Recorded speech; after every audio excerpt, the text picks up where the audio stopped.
There's a moment in every chosen one's life, maybe you've already felt it, where the world stops making sense in the way it used to. The rules don't apply anymore. The people you once looked up to no longer resonate. The goals you chased start to feel hollow. You can't explain it in words, but something deep inside you begins to whisper, "You were never meant to be like them." And that whisper echoes louder as life begins to unravel. Things fall apart, people walk away, your old identity dissolves, and underneath all of that chaos, something ancient starts to awaken. Not a belief, not a philosophy, but a frequency, a power you can't turn off, a pull you can't ignore. That's when you begin to realize you are not here by accident. You're here because you are one of the chosen ones. But the question that changes everything is this: which one are you? Click subscribe to this channel to get more profound spiritual lessons. Are you the healer? The one sent to restore, to regenerate, to bring coherence to broken systems, fractured souls, and forgotten truths?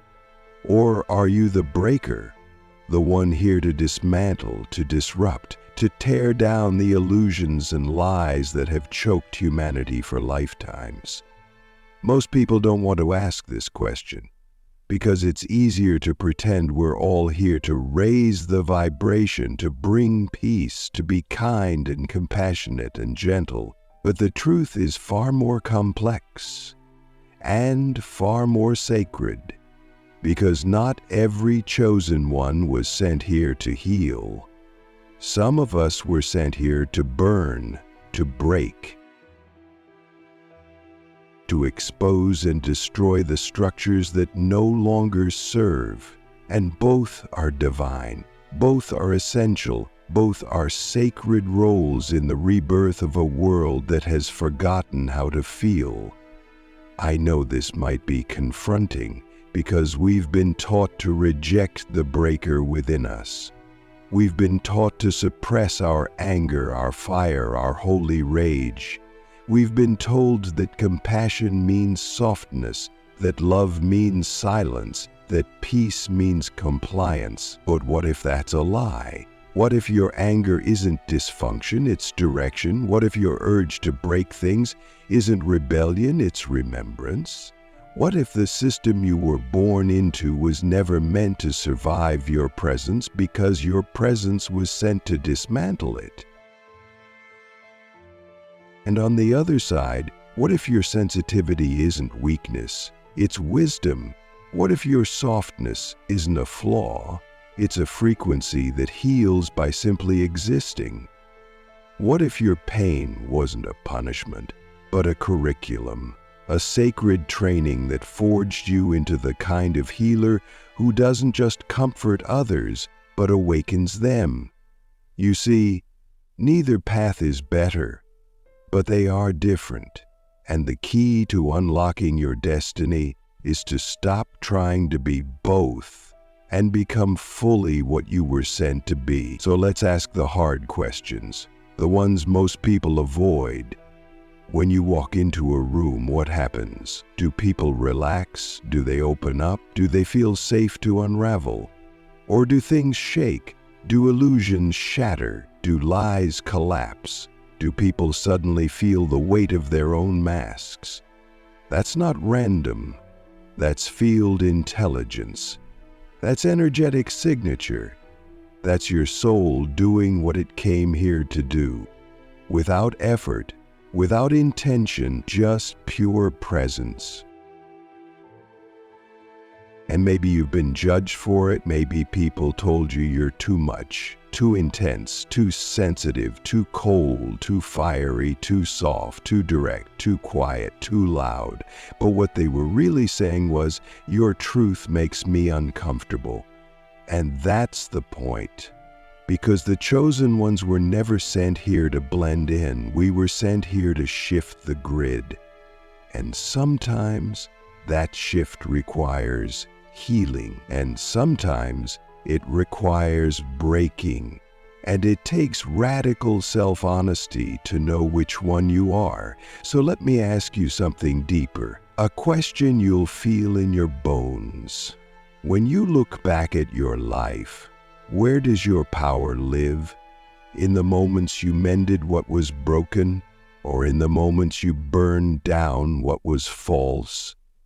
Be honest, not with your persona, not with what sounds good, but with your essence, because the truth of your mission is not found in your mind.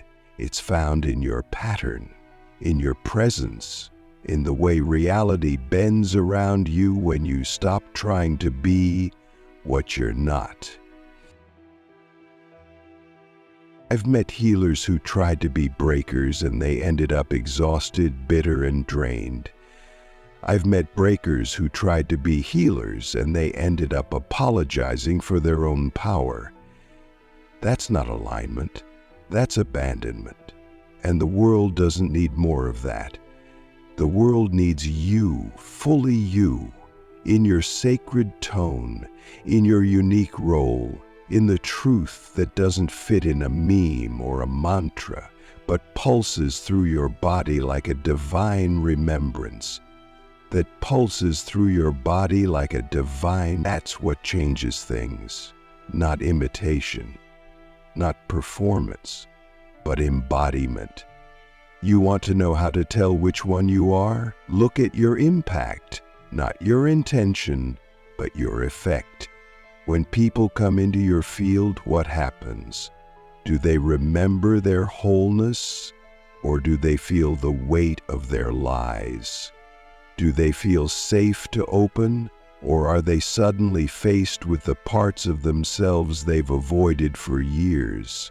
Neither is wrong, but only one is yours, and when you claim it, when you stop trying to be a blend, a brand, a box, and you become a frequency, that's when your power becomes undeniable.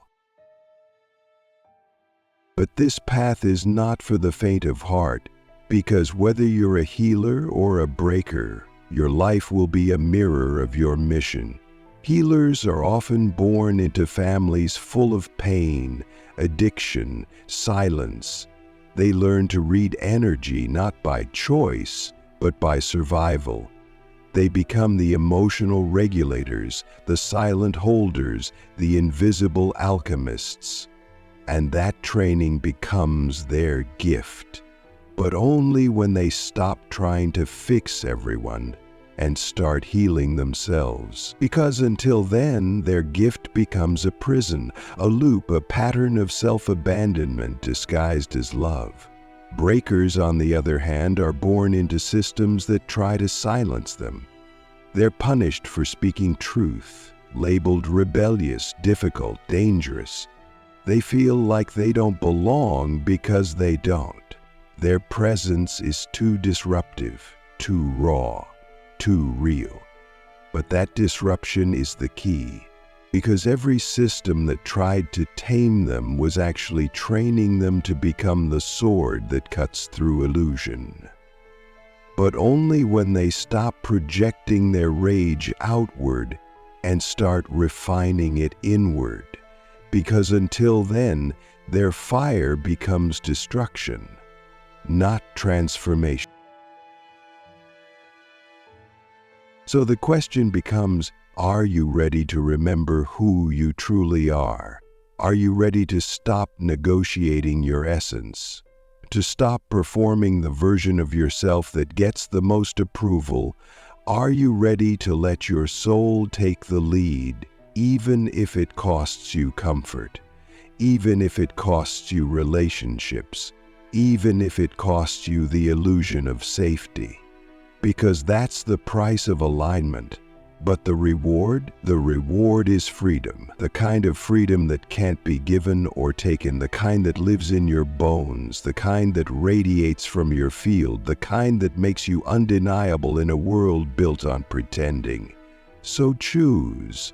Not with fear, with clarity.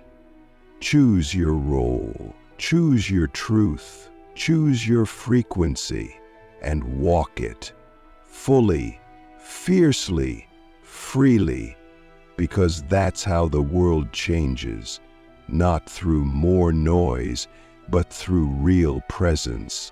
And your presence, when fully embodied, is a revolution. The power you were born with, how to fully embody your sacred role as a healer or a breaker. So here we are, standing on the edge of one of the most sacred questions of your life, not in theory, but in embodiment. You've begun to recognize the role you were born into, the soul contract you signed before you even took your first breath.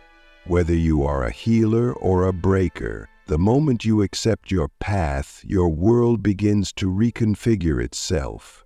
Not because something external changes, but because you do.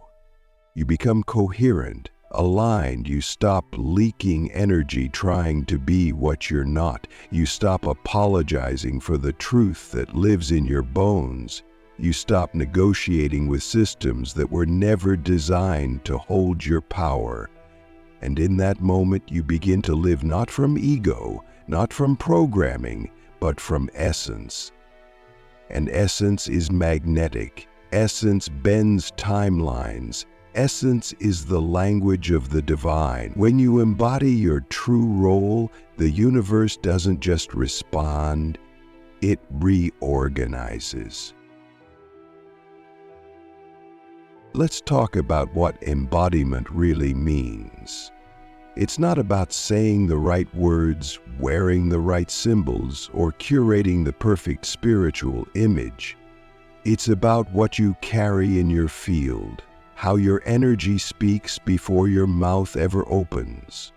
It's about how your presence makes people feel, even when you're silent.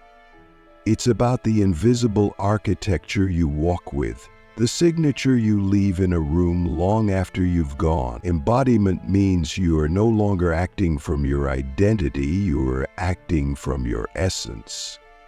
And essence never tries to convince, it never chases, it never performs. It is fully, radiantly, unapologetically, and that's why it's so powerful. If you are a healer, your embodiment begins when you stop trying to save others and start healing yourself.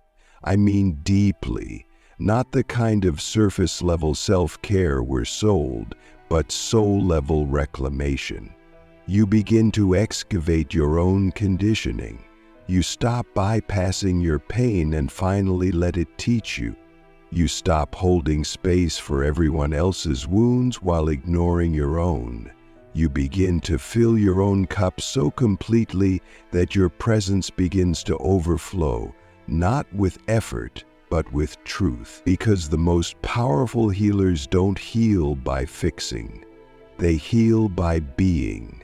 Their field becomes so coherent, so safe, so nourishing that others begin to regulate just by being near them. And that kind of healing, it's not visible, it's not loud, but it's felt deeply, irrevocably. Your journey becomes your medicine, your pain becomes your power, your wholeness becomes your transmission. But to get there, you have to stop using your gift to avoid your own healing. You have to stop making your worth dependent on how much you can hold for others. You have to stop bleeding for people who refuse to clean their own wounds. You have to stop shrinking to make others comfortable, because every time you abandon yourself in the name of service, you dilute your power. And the world doesn't need more diluted healers.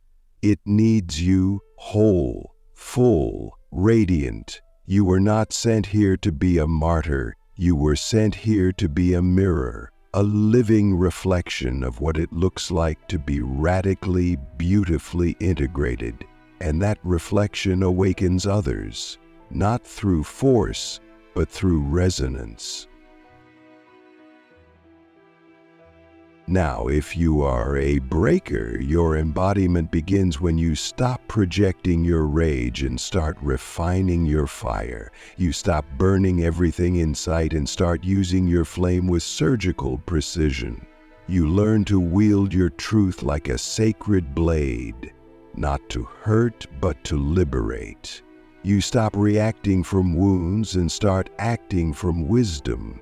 You stop trying to convince the world to see what you see, and instead you become the frequency that makes illusion impossible to sustain. You stop needing approval for your disruption and start honoring it as your sacred function. Because the most powerful breakers don't destroy from chaos, they destroy from clarity. They don't burn from bitterness, they burn from truth. Their fire doesn't consume, it clears, and what they leave behind is not ruin, but room. Room for what's true, what's real, what's sacred to emerge. But to get there, you have to stop using your power as a shield. You have to stop hiding behind anger and start listening to what it's trying to show you. You have to stop blaming the world and start owning your role in it. You have to stop avoiding intimacy because you're afraid your fire will scare people away.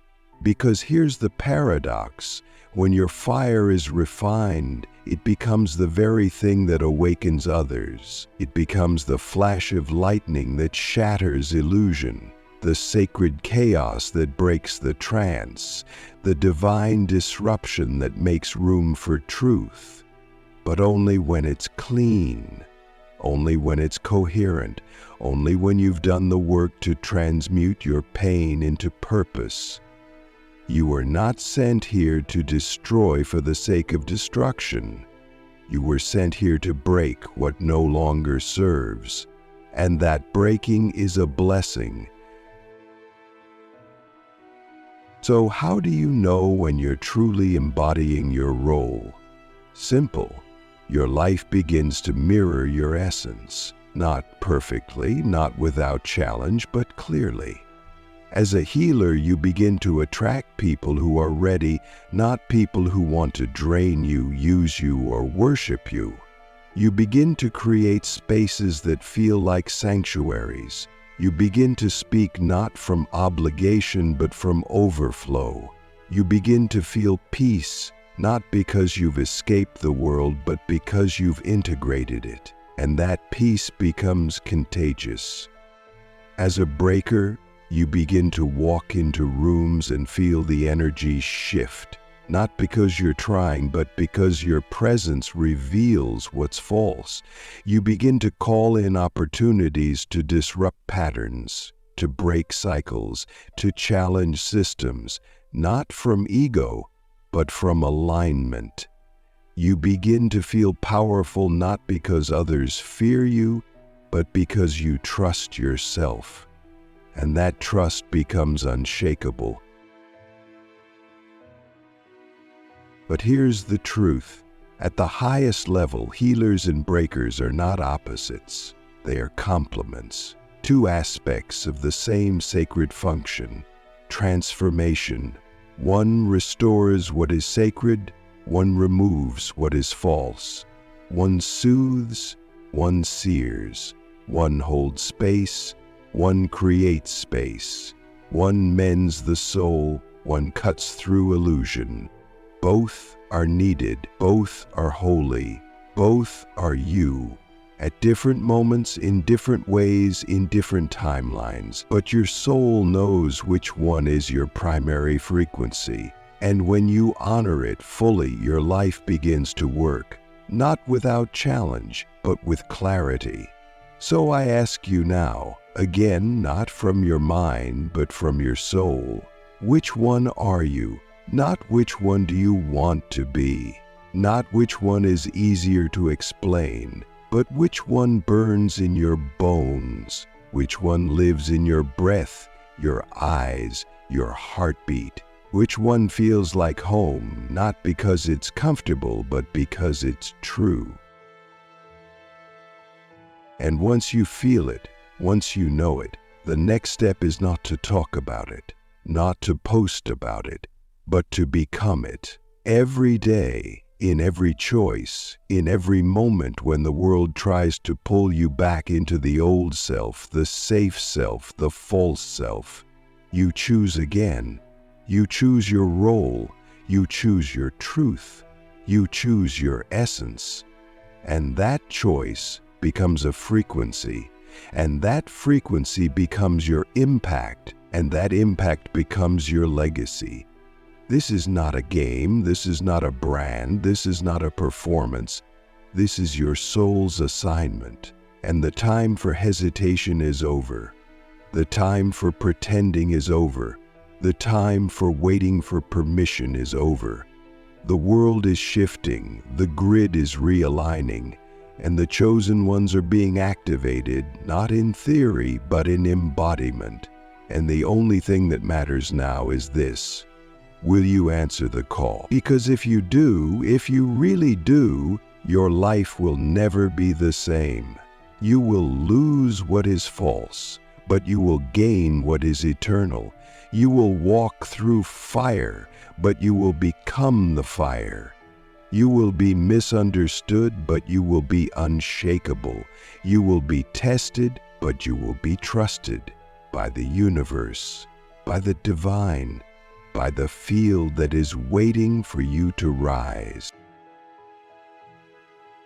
Living the calling. How to use your sacred role to reshape reality and lead the planet into the new era.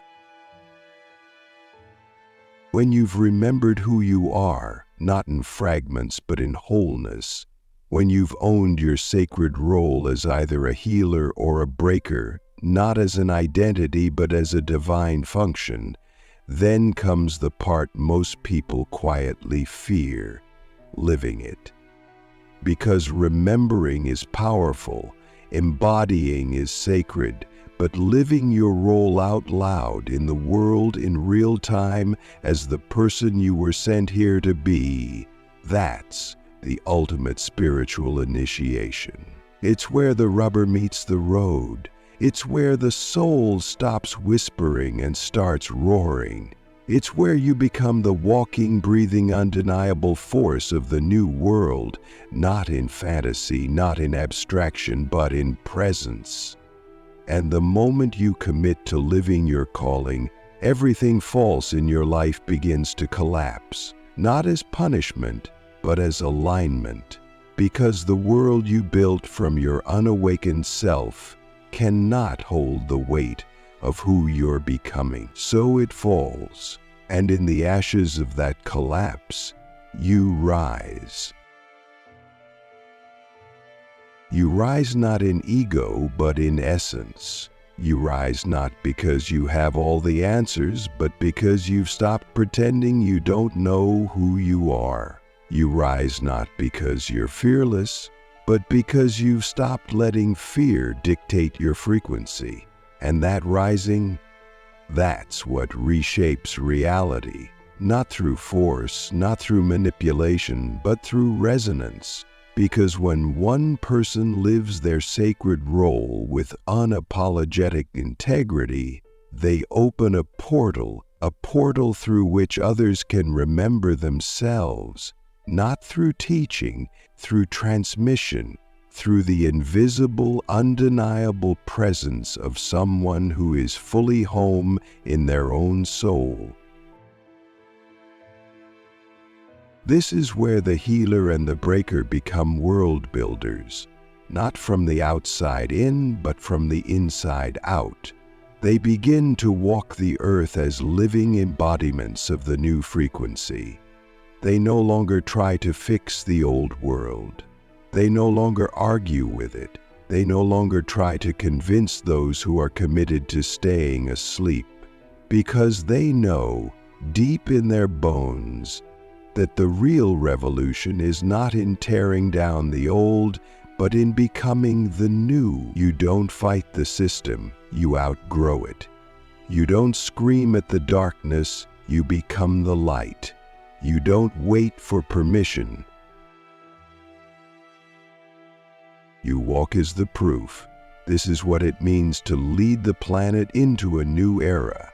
Not by standing on a stage, not by collecting followers, but by becoming so vibrationally clean, so internally coherent, so soulfully aligned, that your very existence becomes a map, a reminder, a recalibration of what it means to be a divine human. And whether you are a healer or a breaker, this leadership is not optional. It's not something you choose like a career path. It's something you become because you remembered, because you couldn't not become it, because the fire inside you wouldn't let you rest until you said yes. But let's be clear, this path is not glamorous, it's not safe, it's not something you can monetize into a digestible brand. It's raw, it's real, it's sacred chaos and divine precision all at once. It will strip you of everything you thought you needed. It will test you in ways no one will ever see. It will ask you to stand alone, to walk away, to speak up, to stay silent, to act when it's terrifying and to wait when it's excruciating. It will ask you to hold the frequency when everything around you is falling apart.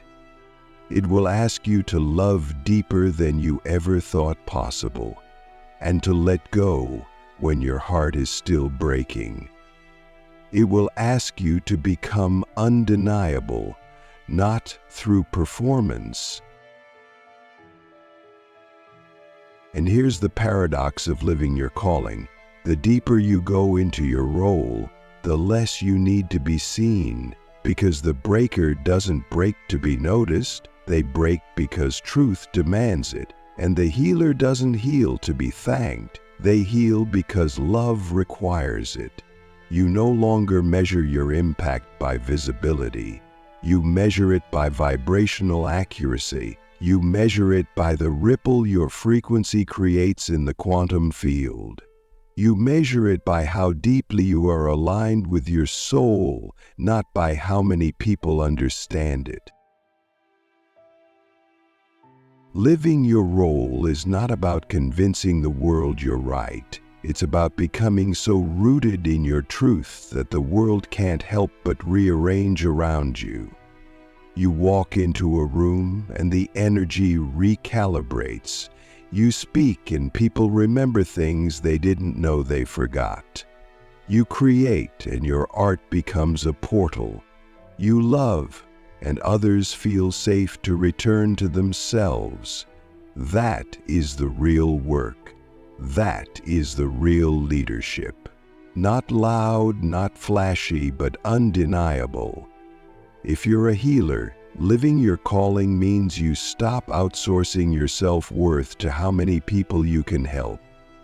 You stop bleeding yourself dry for those who refuse to meet you. You stop confusing sacrifice with service. And instead you become the mirror, the sanctuary, the sacred container where others can remember their own light, not because you gave it to them, but because you refuse to dim yours. You are no longer the emotional sponge. You are the vibrational standard. You don't absorb, you transmute. You don't fix, you reflect. You don't rescue, you remind. And that reminder is what heals. If you're a breaker, living your calling means you stop apologizing for your fire. You stop diluting your truth to be digestible. You stop trying to soften what was never meant to be soft. You stop pretending to be nice when you were born to be clear. You are not here to be liked, you are here to be felt. You are not here to be accepted, you are here to be unavoidable, not because you're loud, but because your frequency demands honesty. And honesty is disruptive. But that disruption is what breaks the spell, and when the spell breaks, the soul wakes. That's your gift, that's your function, that's your role. And here's what most people miss. You don't choose how others respond to your role. Some will love you, some will hate you, some will worship you, some will ignore you. None of it matters, because your impact is not determined by their reaction. It's determined by your alignment. When you are fully living your sacred role, the universe moves through you in ways the mind can't comprehend. You become a force, a current, a living embodiment of the divine. And that embodiment shifts everything, not overnight, not always visibly, but absolutely. So how do you sustain this level of embodiment in a world that constantly tries to pull you out of it? You root, you ritualize, you remember, you create practices that bring you back to your center. You build environments that nourish your soul. You surround yourself with others who are walking their truth. You take care of your body, your breath, your nervous system. You listen when your soul whispers. You rest when your spirit says stop. You move when the divine says go. You learn to trust your yes. You learn to trust your no. You learn to trust yourself. And most of all, you stay available. Available to be used, available to be moved, available to be emptied and refilled and emptied again. Because you are not the source, you are the vessel, and the more empty you are of false identity, the more full you become of divine intelligence. That intelligence doesn't come from books. It doesn't come from gurus. It comes from within. It is you. When you stop trying to be anything else, this is what it means to live your role. It's not a job, it's not a brand, it's a frequency, a sacred vibration that you carry in every cell of your being. And when you live it fully, the world changes. Not because you tried to change it, but because you became the change. This is how the chosen ones lead, not through control, through coherence, not through dominance, through presence, not through force, through frequency. And so I ask you one last time, not as a concept, but as a commandment of the soul, are you ready to live your role? Not just remember it, not just talk about it, but live it. Every day, every breath, every interaction. Are you willing to be the one who goes first, the one who walks away, the one who speaks truth into silence, the one who stands alone until others remember how to stand with you? Are you willing to be the one who stops waiting for the world to change and becomes the world that others awaken inside of? Because that's the invitation, that's the assignment, that's the initiation. You are not here to blend in, you are not here to be liked, you are here to lead, not from your ego, not from your wounds, but from your essence. And when you lead from essence, the world follows, not because it has to, but because it remembers how to. So go, burn or bless, heal or break, soften or sear, hold or shatter. Whatever your role is, be it fully, fiercely, freely. Because the future is not waiting for someone else. The future is waiting for you. The unseen ripple, how one aligned life reshapes the collective field.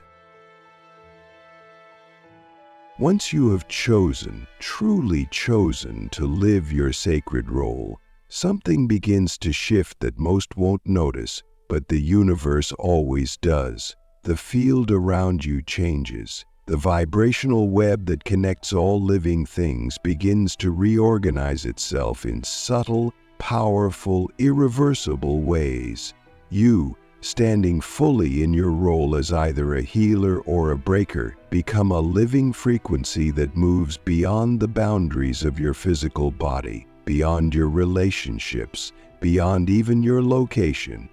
You become an anchor point in the quantum field, and the field listens. It responds, because the field is intelligent. It's alive. It's not abstract. It's not poetic. It's real. And when your frequency becomes coherent, when your internal world aligns so deeply with your soul's purpose that there is no static, no distortion, no self-abandonment, you begin to affect the world in ways the mind cannot measure. This is the hidden truth behind spiritual leadership. It's never about visibility. It's about vibration. One fully aligned soul can do more to shift the collective than 1,000 people performing spiritual concepts they have not yet embodied.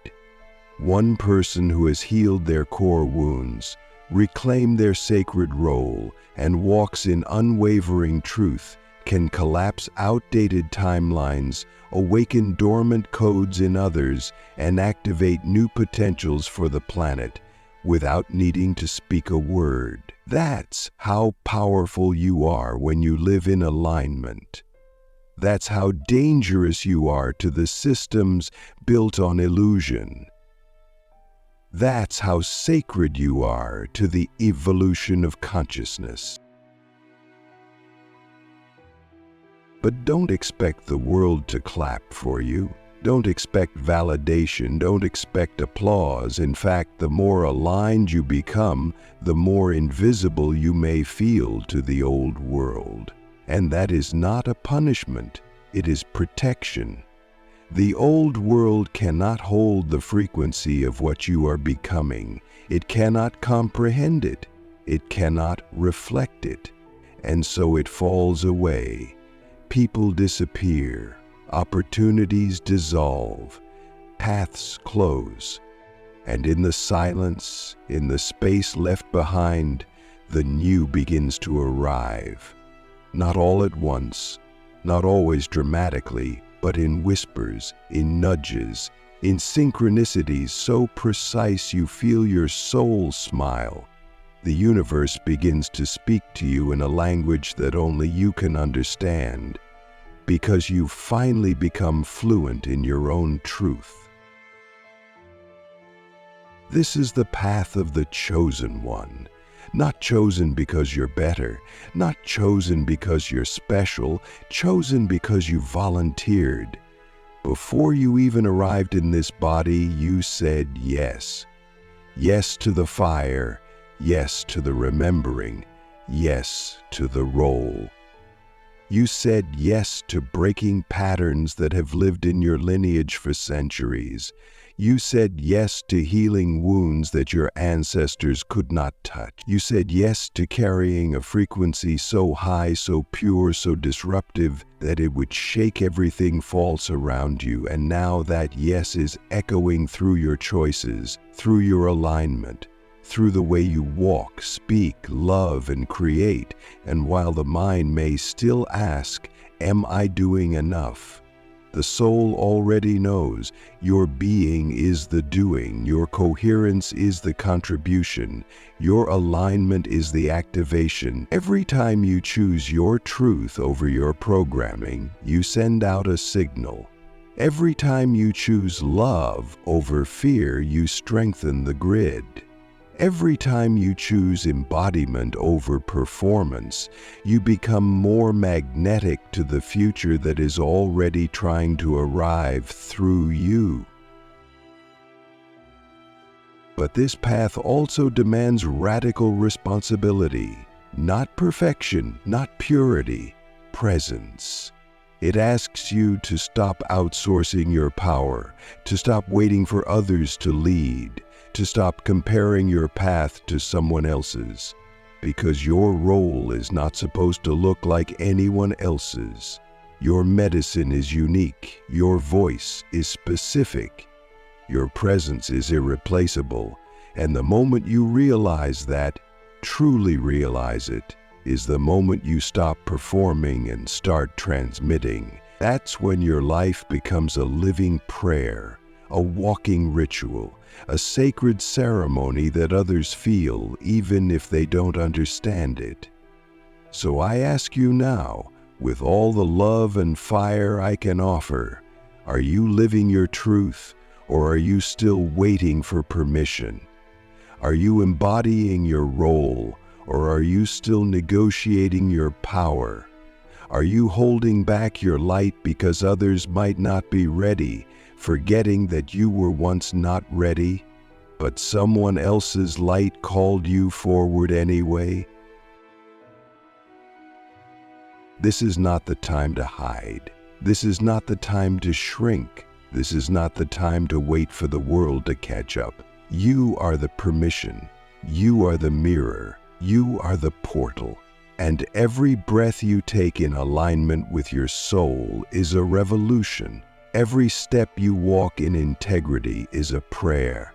Every time you show up as the real you, the field shifts. You might not see it, you might not feel it, but trust me, it happens. The universe is watching, the grid is listening, and your role is needed now more than ever. So whether you are a healer or a breaker, know this: your life is not small. Your frequency is not random. Your path is not an accident.